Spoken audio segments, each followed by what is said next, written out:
All right, so welcome to Gordon's Garage again. This week we have a 95 Ford Mustang 302 automatic transmission. What else is special about this thing? Oh, it is a Cobra. Or, I don't know, it's supposed to be a Cobra. Who knows these days? But we're going to put a engine in it. All right, so here's the Mustang. I know you're tired of looking at me. 95-ish Mustang. It's got the, I mean, who does he think he is? Batman? He's got the bat wing on it.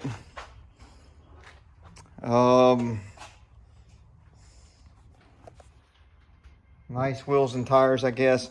The bumper here says that it is a Cobra. Whatever that means. I mean, yeah, we do know about the Mustang Cobra, but do we know if this is really a factory Cobra or not? Or if he just has the bumper for one. It's got the Cobra emblem. Oops, sorry. Here on the front, he does have the Cobra emblem. It may be a factory Mustang Cobra. I don't know. I'd have to run the VIN numbers on it to see. We are going to change the engine. It is a 302. Originally, we were going to go from a 302 to a 351, but customer has decided to stick with the 302 and have it built up to a 347. I think that's the cubic inches. So we're going to pull this thing out and have it built. Put it back in and see what happens. He's got some Holly Sniper valve covers. Screaming Demon ignition coil. That is not a factory. That is far from a factory distributor. He's got the spacer under the upper plenum, the poly spacer. It looks like a factory plenum to me. Yeah, this should be a lot of fun. I don't know what kind of problems we're going to run into. I don't particularly care for these body style Mustangs. Some people do. They love them. I've got inside the car, let's see, any Cobra insignias in here. I mean, yep, Cobra steering wheel. I mean, there's a lot of things that I guess point to this being a factory Cobra Mustang. I mean, you got the roll-up windows. Here we've got some paperwork on some diagnosis stuff and wire diagrams that don't really make me very happy to see all that. Makes me wonder what somebody has been messing with already that we're going to have some problems with. I mean, the thing will crank up and run right now.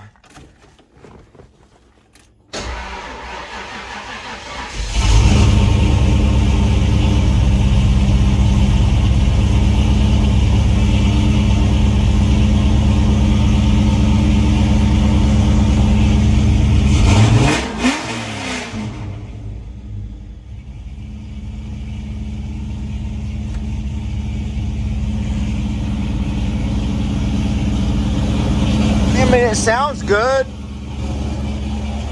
I was told it was pushing oil out of the dipstick tube like it had a bad ring or something.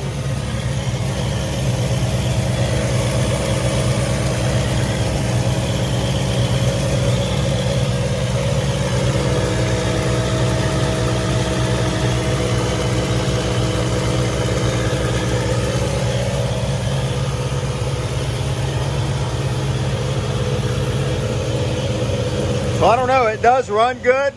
We drove it from the engine shop to here.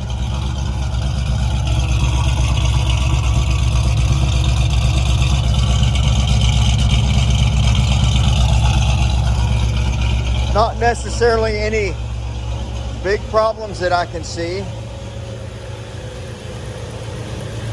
But he wants an engine, so that's what we're going to give him.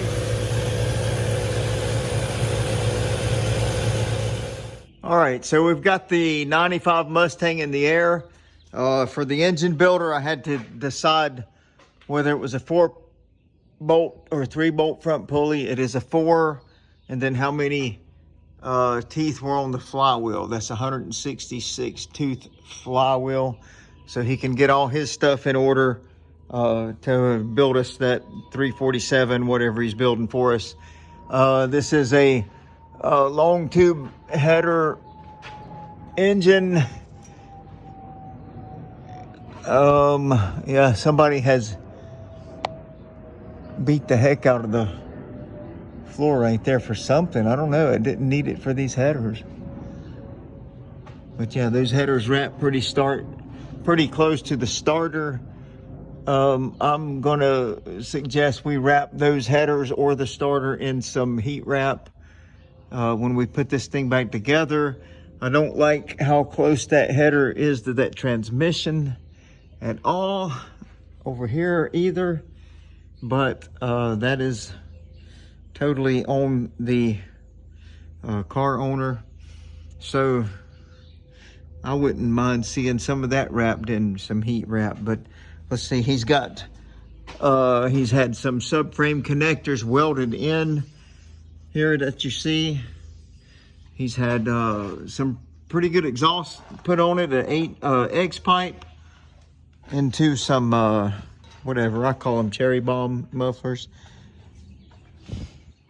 He's probably had some work done to the rear end. He's got this aluminum housing on it. He's got adjustable pinion angle, whatever strut rods you want to call them. Adjustable traction bars there as well. So, I mean, this car has got the goods in it. It will hook up and run, I bet. So we'll see what happens with this build. I'm kind of excited to get the new motor in it, get it tuned out, and go take it for a drive and see what it does. I don't, not the most popular body style Mustang, but I'm sure the owner loves it. It's what he's passionate about, so we respect that, and we're going to do the best we can for him. How's it going on this one, Jarrett? All right. Just all right? So we're pulling the engine out. This one, instead of the 351 going back in it, they're going to bore and stroke this one to a 347. But the headers, our long tube headers, they are probably not coming out with that engine. I think he's going to have to take them loose so he can pull it out. That's what he's thinking. All right, so on the 95 Mustang, Jarrett's about to yank it out of there.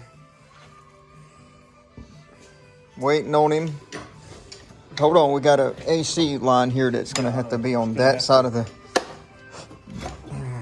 All right, so he's pulling up on it just a little at a time. Get it off the engine mounts. I'm the cameraman today. I am the cameraman. All right, hang on, Jarrett. Let me get this. There you go. You're on the other side of that now. These Fords, you gotta get them out of the transmission, and these automatics, the torque converters got studs that they have to pull in out of, and hopefully he's got all the bolts. Did you pull 6 transmission bolts out of it? Yeah. It's going to be probably stuck on the lineup pins, kind of. Yeah, we did it probably.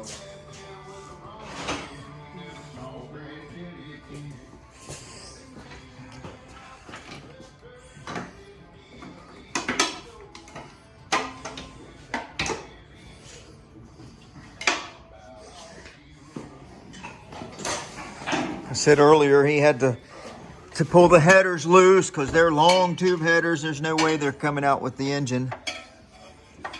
So that may cause a few problems. Not sure yet. We went ahead and pulled the hood off of the car.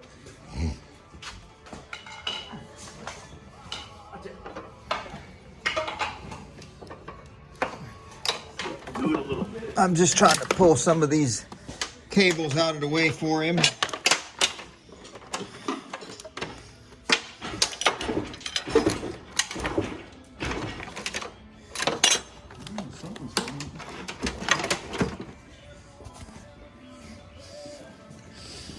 See, Jarrett pours concrete. You get all kind of second and third chances with concrete, but automotive, when you mess up, you don't get to smooth that out.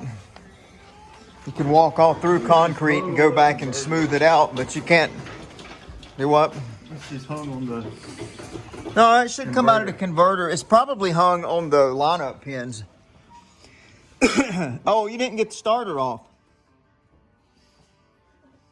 Well, the starter's on the Let me see. Let me see though. I think there's a reason. I think. Yeah, you see that steel plate? Mm-hmm. Oh, The flywheel's on the back side of that steel plate. So that steel plate has to come off with the engine. Right now, the starter is holding that steel plate from coming off. So you have to get the starter off of these.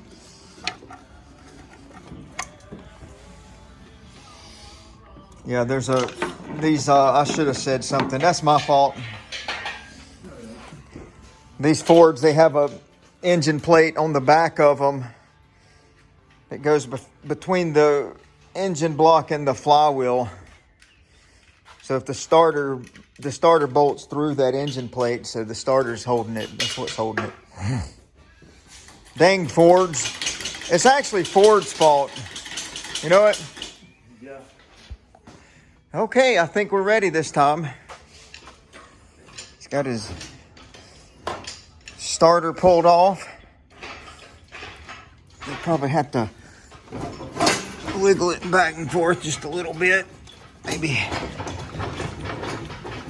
jack up on it just a little bit. You sure you got all your bolts out? You sure? Yeah. You sure? Okay, let's see. This straight screwdriver here. Yeah, that's true. Jack that up just a little.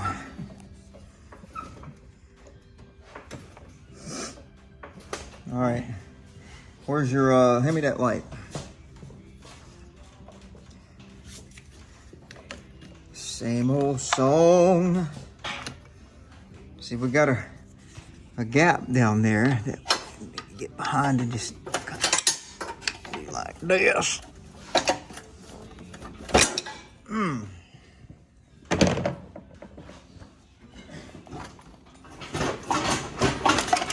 It should start coming on out of there. Jack it up, the motor up just a little more.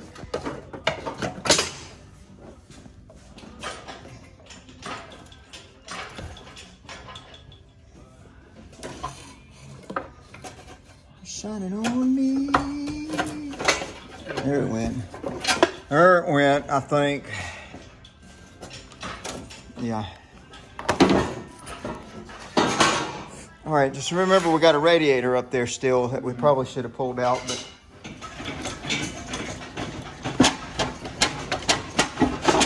There it is. Yep. have fun getting that back lined up to that torque converter.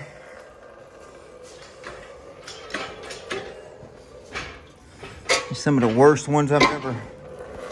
These Fords, man, look at that mess.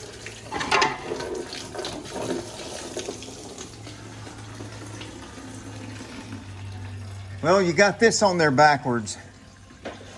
That's the only way it would line up. Yeah. I measured it to where it would line up the other way. We're going to have to eventually drill a hole. When we put it back in, we need a hole right here where it levels out a little more. Now I see what the problem is. You put the engine pull plate on backwards. All right, hold on. Some hoses and stuff here. You got a cable here.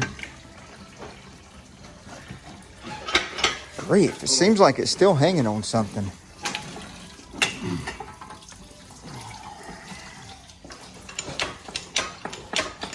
Is there ground wire or something? No, it's just heater core stuff back there. Okay.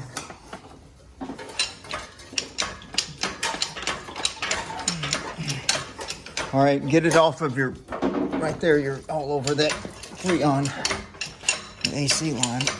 All right, let's pull it forward a little bit.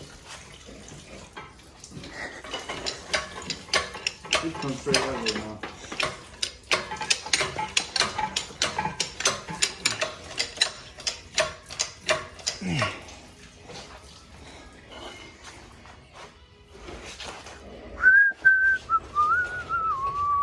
Get that can. 5 liter. 5 liter. Edelbrock Performer heads. Look at that. That's worth about $1,500. I bet you those might be $2,000. I ain't putting that You on. might want these heads on.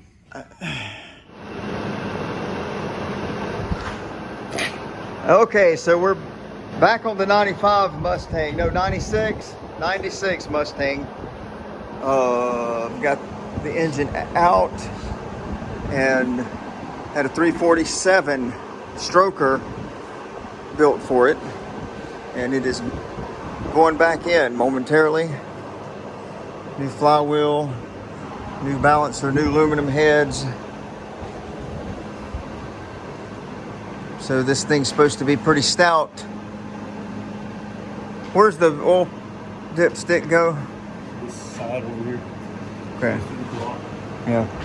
All right, we probably have to go through them headers or something like that, don't it? Something like that. Anyway, we're going to set this down in there. We'll probably spare you all the agony of watching us have to line up the stupid Ford torque converter bolts. All right, so we're going down in with it, and we've got to kind of deal with these long tube headers as we set the motor in there. They're a kind of a pain.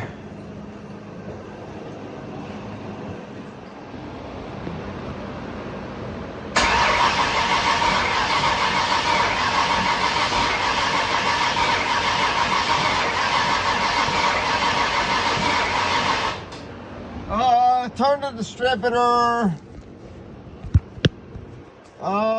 Okay, back on the 96 Mustang. I have probably called it a 95 over the past months that we've had this vehicle here. And I say months because this has not been a real rush job, and we've had other jobs to do. But we finally got the 347 stroker put back in there, and I've had it cranked just a couple times very briefly. I had the distributor out.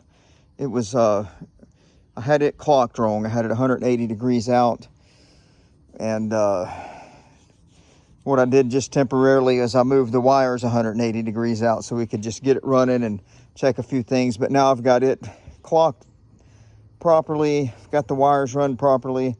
I'll tidy those up in a little bit here, but I've got antifreeze put in it, transmission fluid, and I'm gonna see if this thing's gonna crank up and run and get up to normal operating temperature, and get the timing set on it and everything, get the fluids all adjusted properly. All right, we finally have the key.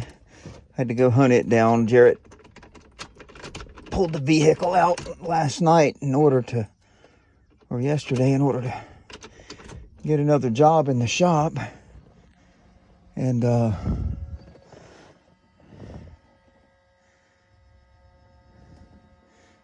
whole nother engine job. Now that fuel gauge is reading way beyond fuel. Golly, my mouth don't work. That fuel gauge, can we see it, is reading way beyond full. I don't trust that. Anytime I see that, I don't trust it. So I usually like to just go ahead and put 5 gallons in something.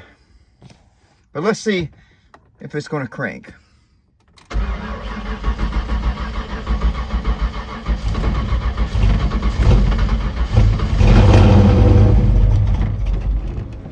Sounds like the timing's probably a little low on it. Let's roll this window down.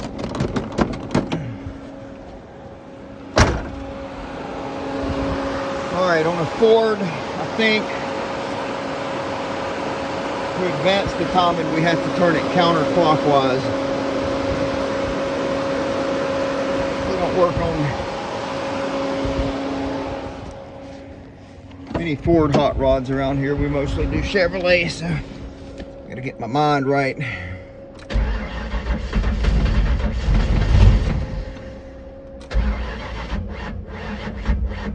Yeah, now I got it a little high. Got it just a little high. So I know I turned it the right direction. Let's pull it back. Let's retard it just a little bit. See if she'll crank and run right there.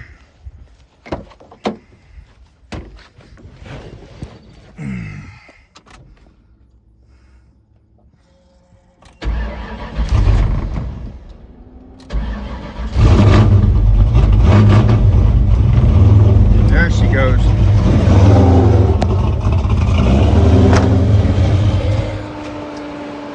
Oh, this thing's going to be hard to keep it running. It's supposed to have a very radical cam in it.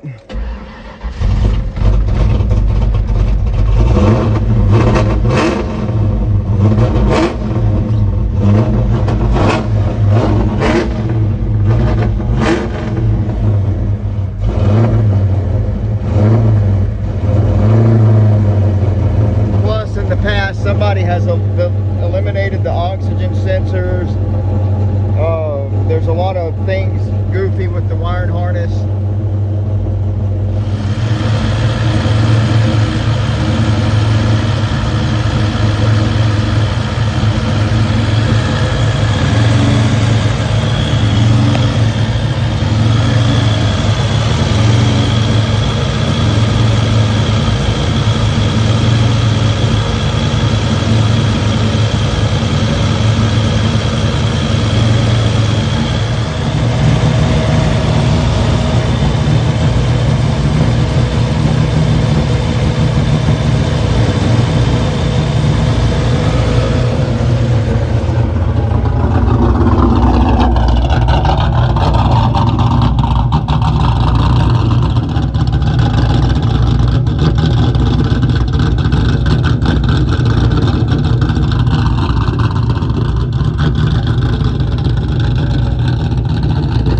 Very radical, man. All right, we're in the 96 Mustang. First test drive. And this thing is so radical. It can't be an everyday driver. We are going to go test drive it and make sure that it doesn't overheat.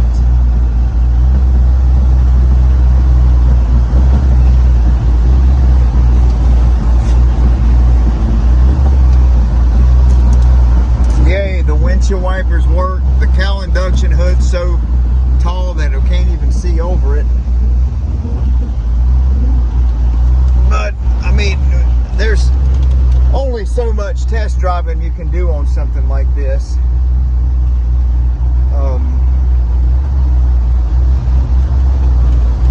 Defrost is blowing. I mean, it's so radical. I'm gonna go drive it and see how it does.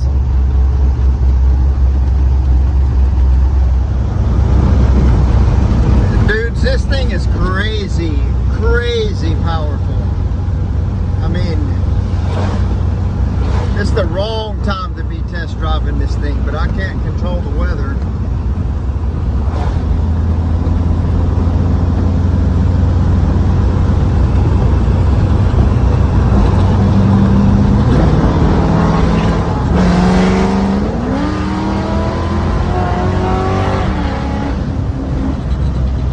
And good gosh, there's no sense in it. Why?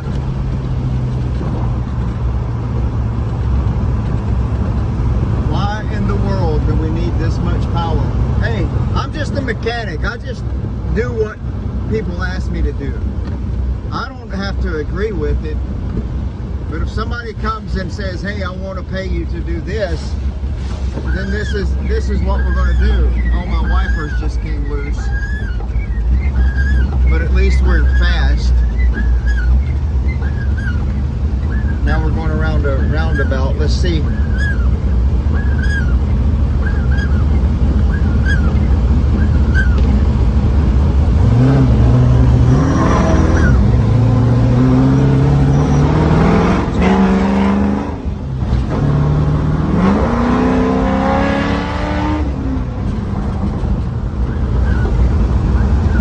Test driving this thing down our road. The wipers are crap.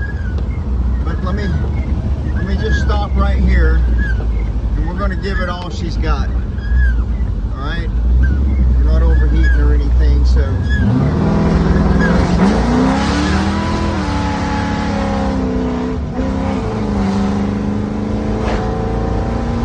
Dude, this thing is so fast.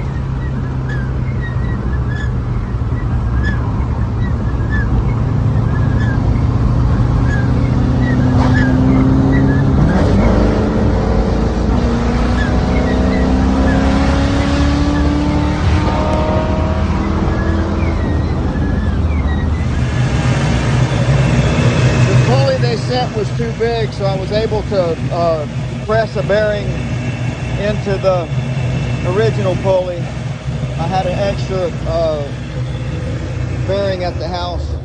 After about a minute and a half of running, it idles down.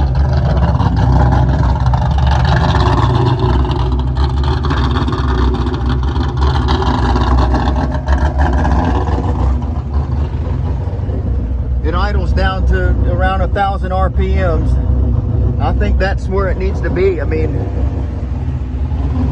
she's snappy.